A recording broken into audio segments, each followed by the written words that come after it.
Wait, what? We're short on ingredients for one person? What are you talking about, Mary? We've got enough for everyone. There are 7 of us in total, but there's only enough for 6. That's because 6 portions are enough. We're having a family barbecue today, right? You're an outsider. We decided to have a family barbecue during the summer break, with 7 of us in total. At that gathering, my husband Sean dismissed me as an outsider. But this wasn't the first time this had happened. Sean often bullied me in ways that the family wouldn't notice.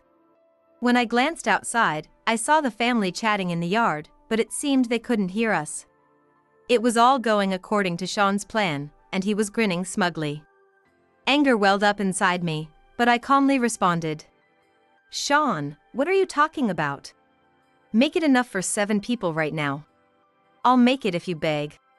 If not, shut up and start preparing for the barbecue. Just do as I say. No, I don't need my portion. It's your mistress's portion that's missing. It's a shame if she can't eat after I went through the trouble of inviting her. The word mistress made Sean freeze as if time had stopped.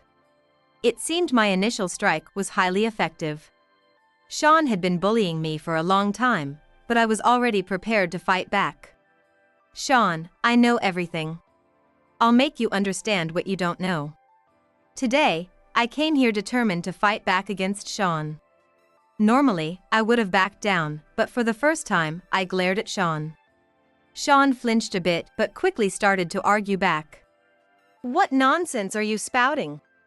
There's no way I have a mistress. Stop making things up. He responded angrily as usual. He probably thought I'd obediently listen if he raised his voice. But this time, I wasn't gonna let things go his way. Talia, was that her name? Here, I mentioned the mistress's name to Sean. Realizing I wasn't bluffing because I knew the mistress's name, Sean started to say something but choked on his words. Where did you hear that name? He mumbled in a barely audible voice, not sure if he was talking to himself or asking me. Sean was visibly agitated and began to fidget. Wait a minute, Mary. We're not done talking. Ignoring Sean, who was distraught, I tried to join the group of relatives who were chatting. Sean, realizing I was about to reveal everything, grabbed my shoulder roughly in a panic. The force of it made me lose my balance, and I almost fell. That's dangerous. Let go of me. My concerned brother-in-law and his wife noticed my voice and looked our way. Seeing Sean stubbornly trying to stop me by grabbing my arm, the family understood something serious was happening. Is everything okay? You look upset, they asked as they approached me. Actually, there's something I need to tell you all. Seizing the opportunity, I began to appeal to the family. Sean tried to silence me. This is between us. No need to discuss it here. Sean desperately tried to shut me up, but my father-in-law intervened. Mary said she has something to tell us. You stay out of it. Unable to defy his father, Sean reluctantly let go of my hand and muttered under his breath. My father-in-law ran a company, and Sean worked under him. As the son of the company's CEO and the heir, Sean couldn't oppose his strict father in either his professional or personal life.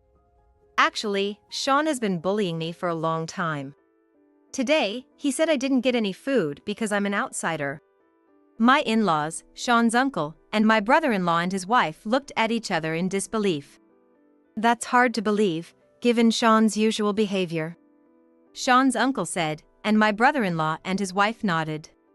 Of course not. I've always been responsible, both at home and work. I spend my time off doing family activities like this barbecue. I get along well with business partners, and I recently closed an important deal. The issue with the food is just because you miscounted. Don't blame me for your mistake. Feeling emboldened by the reactions of his uncle and brother-in-law, Sean spoke to me triumphantly. But I ignored him and continued speaking. Not only that, but Sean is also cheating on me. My revelation caused a stir among the family. The idea that Sean was cheating seemed unbelievable to them. Of course, it did. Sean had a good reputation among the family. He was seen as a capable supporter of his father's company and was well liked. Though my in-laws didn't say it out loud, they were proud of him. To convince them, I showed them the video evidence of his affair that I had recorded on my phone. After noticing Sean's suspicious behavior, I followed and filmed him. Sean, thinking I would never suspect him, had openly met his mistress, making it easy for me to capture the evidence. Unbelievable! Not only bullying his wife, but also cheating? Seeing the video, the family believed me. However, Sean, thinking he could still talk his way out of it, began to deny everything calmly. You all know me well, don't you? Do I seem like the kind of guy who would bully my wife or cheat? This video must be a case of mistaken identity. She just saw someone who looked like me and got all worked up. As Sean began to speak confidently, my mother-in-law said, "Maybe it's a misunderstanding on Mary's part." Sean, relieved by her words, came at me with renewed confidence. If you're gonna accuse someone of cheating, you better have more solid evidence. Sure. Nodding at Sean's words, I made a call and summoned someone. Sean, who had been acting cool, changed dramatically when this person arrived. Why are you here? Seeing the person who appeared, Sean couldn't hide his shock. Why are you surprised? I just told you. I asked you to prepare enough food for 7 people because your mistress wouldn't have anything to eat. It's a shame if she couldn't eat after I went through the trouble of inviting her. Sean never thought I would actually bring his mistress, Talia, to the barbecue. Desperately, he said, "I don't know this woman." Despite being visibly shaken by the family's cold stares, Sean stubbornly kept insisting, "I don't know her. I haven't been cheating." Ignoring him, Talia spoke up clearly in front of everyone. I was deceived by Sean. He told me he was single, and we were dating with the intention of getting married. Don't lie. Since Sean had claimed to be single, Talia had no idea she was involved in an affair. It wasn't until I contacted her and revealed I was Sean's wife that she realized she had been tricked. From that moment, Talia agreed to help me, which led us to this point. That's just what you two are saying. There's no proof. Maybe you're both conspiring to frame me. Thinking there wasn't enough evidence to convict him, Sean tried to talk his way out again. That's when I decided to call in another ally. Why are you here? The most surprised by the new arrival was my father-in-law. Sean, too, was at a loss for words seeing the unexpected guest. Though Sean's uncle and brother-in-law didn't recognize him, my mother-in-law, who did, explained, "This is the CEO of one of our business partners." Confused but polite, my in-laws greeted Tom, the CEO of Gold Enterprises. Thank you for always taking care of us. So, what brings you here today? This is a family gathering. How do you know Mary? Mary? You've never met him. Why bring an unrelated company CEO here? While Tom smiled politely at my in-laws, he turned to Sean with a stern expression. He's not unrelated. Tom then called out to Talia, "Did you properly introduce yourself?" Talia, who had been observing from a distance, stepped forward to stand beside Tom. Nice to meet you all again. Thank you for always looking after my grandfather. I'm Talia, his granddaughter. What? Sean blinked rapidly, looking back and forth between Tom and Talia. My in-laws immediately understood everything and apologized deeply to Tom. We are so sorry. How can we ever apologize enough for what happened to your precious granddaughter? They hadn't realized that Sean's mistress, Talia, was the granddaughter of Tom, an important business partner. As Sean said, I originally had no connection to Tom. But during my investigation, I found out and contacted him through Talia. Tom, wanting to help his beloved granddaughter, willingly agreed to assist me. Thanks to you, I was able to connect with Tom. He opened his mouth to say something, but no words came out. When I heard my dear granddaughter was deceived, I couldn't stand by. I offered to help Mary in any way I could. Since Talia had been tricked into believing Sean was single, she was also a victim. Tom had hired a detective he knew to gather evidence of the affair, and I now had definitive proof. Legally, Sean had no way out. I'm sorry. I didn't know Talia was your granddaughter, Tom. But I was serious about her. I plan to divorce Mary and marry Talia. Please believe me. Tom clenched his fist and shouted, "Don't be ridiculous." Because of you, my granddaughter's been hurt. You think I can believe a man who so easily betrays his wife? What have you done? You've destroyed the reputation of the company my father built with your foolish actions. Yes, you're a disgrace to the family. Furious, Tom, along with my brother-in-law and uncle, moved to grab Sean. "Wait a minute, please." I hastily stopped the three men, and Sean turned to me with a relieved smile. "Mary, you really are my wife after all." Feeling disgusted by Sean's reaction, I coldly said, "I didn't help you." Sean has more than just Talia. He's been using his position as the CEO's son to hit on female employees and force unreasonable work on the male employees. Sean had been coercing female employees into dinners and drinks, and more. Because he was the CEO's son, the women felt they couldn't refuse and reluctantly complied. He'd also been dumping work on male employees and taking credit for their efforts. Using his position, he made it impossible for anyone to complain, and he did this regularly. How do you know all that? You haven't seen it yourself. You're making this up. I had professionals investigate and report back. We have solid proof, and we have testimonies from both the female and male employees. Your claim about being serious with Talia is a lie. Sean was speechless at my words. There was significant evidence of his misconduct toward both female and male employees. Still, Sean, unwilling to admit defeat, tried to plead with Talia, saying, "Believe me, I was serious about you." But she pushed his hand away. "Stop embarrassing yourself. You've been hurting people around you for your selfish desires." My own son, how disgraceful.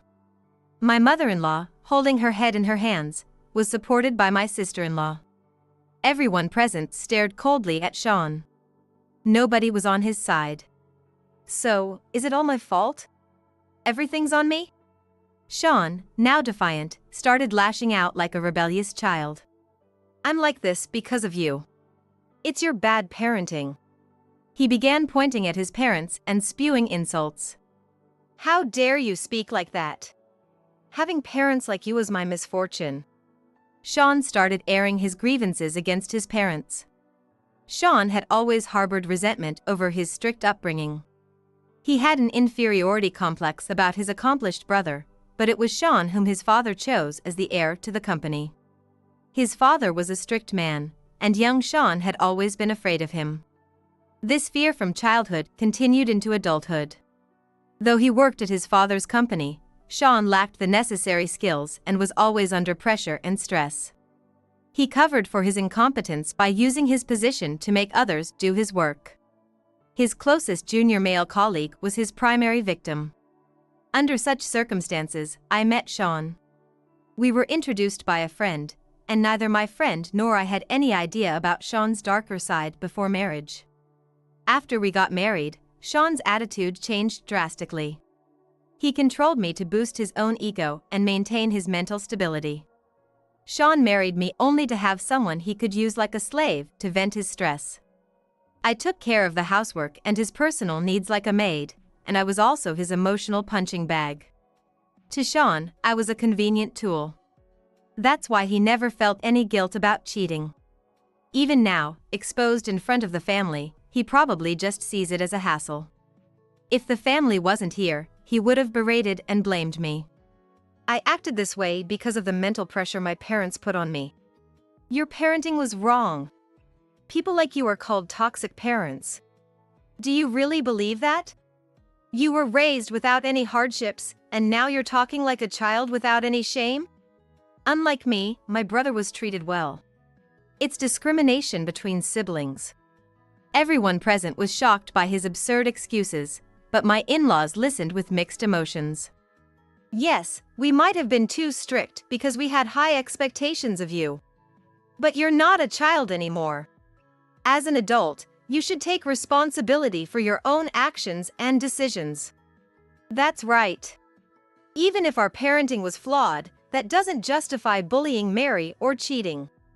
You've hurt many people because of your actions. But Sean didn't take their words to heart and continued to make unreasonable demands. It's unfair that I'm the only one being blamed. Mom and Dad, you should take responsibility too. Your parents are right. Are you going to keep blaming others instead of taking responsibility for your actions? If you keep thinking like that, you'll regret it someday. Regret? I won't regret anything. I'm right, and that's final. Sean maintained his defiant attitude. It was clear that reasoning with him was pointless. Fine, I'll do what you all want. I'll divorce Mary. I'm the one dumping you. He spat at me and then turned to his parents. I'm cutting ties with you toxic parents too. I'll quit the company and live on my own. The company will be in trouble without me, but don't come crying to me later. After his parting shot, Sean stormed out of the house. My brother-in-law and his wife, Tom, and Talia all watched him leave in stunned silence. Mary, we are truly sorry. We apologize on behalf of our son. We're really sorry. My in-laws apologized deeply to me. It's not your fault. Thank you for standing by me. It's baffling how Sean could have come from such in-laws. My in-laws apologized to Tom and Talia. Watching this made me even angrier at Sean for causing them such humiliation. Even though you didn't know, it's true that my granddaughter hurt Mary. Tom told my in-laws. Then he continued. However, we will be considering a claim for damages against your son for violating Talia's rights. Of course. It will be a good lesson for him. And I apologize to Talia on his behalf. I'm deeply sorry. No, I am also a perpetrator towards Mary. I'm sorry for putting you in such an uncomfortable position, Talia. And thank you, Tom, for your cooperation. I'm sorry for involving you in this family dispute. I expressed my gratitude to Talia and Tom for their help. Both assured me that they would always be there to assist if needed. Thank you for standing by me. Although things ended up this way with Sean, I truly appreciate your support. We're the ones who should apologize for all the trouble our shortcomings have caused you. And that boy hasn't shown any remorse or regret. We'll make sure he takes responsibility. Please wait, Mary. My mother-in-law, looking very regretful, was supported by the rest of the family who nodded in agreement. Although their words were kind, I shook my head and said, "It's okay. Even if we do nothing, Sean will definitely regret it someday." Everyone looked puzzled, but this wasn't bravado or a prediction. I smiled confidently, knowing that day would come. A month has passed since then. Right after that day, I moved into a newly rented condo by myself. With the help of a lawyer, my divorce from Sean was finalized. When we married, Sean had asked me to become a housewife, so I had quit my job. But now, I have found a new job with great conditions. As I was about to start my new life, I got a call from my sister-in-law. It's been a while. What's up? I heard rumors that Sean's social media is blowing up. My husband thought you should know. Really? Thanks for letting me know. I had no interest in Sean's social media, but my brother-in-law and his wife were worried that if Sean's house got doxed online, it might somehow cause trouble for me. After I left, Sean had been living alone in our old house. Apparently, he was getting harassing letters and prank calls every day. I quickly forgot about my sister-in-law's warning, but then my phone started ringing incessantly. All the calls were from Sean, and I ignored them for a while since I didn't want anything to do with him. But the calls became so frequent, even during work, that I had no choice but to answer. Hello? Finally, you answered. Stop ignoring me. We're not connected anymore. Don't call me. It's annoying. Bye. I was about to hang up when he frantically pleaded, "Wait, please. Just hear me out." Sean's call was about his social media blowing up. Videos of him harassing male and female employees had gone viral. The male employees he forced to do extra work and the female employees he pressured into going out with him had posted these videos. There were videos of Sean bossing around the male employees and coercing the female employees. It wasn't just these two, several other employees had also posted about his harassment. Watching these videos, it was clear how terrible Sean's behavior was. Even though publicly posting such videos is wrong, I could understand the anger of those involved. Due to the scandal, Sean couldn't find a new job and had to live in a hotel after his address was exposed online. He was running out of money and could no longer afford the hotel. He had tried asking his parents and relatives for help, but after his declaration of cutting ties with them, they refused. Now he was crying to me, saying I was his last hope. "So you did all these horrible things at work. It's your own fault." But they teamed up and secretly filmed me. Sean didn't reflect on his actions, only insisting he was the victim. He wanted to sue the employees who had posted the videos, but they had already left the company, and Sean had no way to find their contact information or the money to hire a professional to investigate. I had known for a long time about the videos of Sean on social media, but I chose not to mention them. On the day of the family barbecue, if Sean had sincerely apologized, I would have told him. Back then, before the videos went viral, it could have been managed. It's all your own doing. You said you'd live on your own. Surely you haven't forgotten your own words? Feel free to live your life however you want. I'm no longer part of it, so stop contacting me. As I tried to hang up, he desperately pleaded, "You're the only one I can rely on. I regret everything I've done. I'm sorry." It was the first time Sean had apologized to me, but it didn't affect me at all. Had I heard those words at the barbecue, things might have been different.